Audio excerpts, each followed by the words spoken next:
ताज़ा तरीन वीडियोज़ के लिए चैनल को सब्सक्राइब करके बेल आइकन और ऑल नोटिफिकेशन पर क्लिक करें ताकि आपको मिले हर खबर सबसे पहले।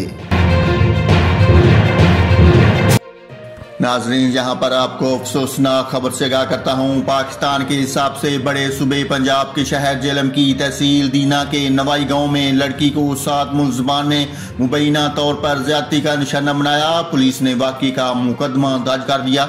मुतासर लड़की के वालिद ने पुलिस को बताया कि 7 मुलजमान ने बेटी को डेरे पर ले जाकर ज्यादती का निशाना बनाया। मुलजमान ज्यादती के दौरान वीडियोज भी बनाते रहे।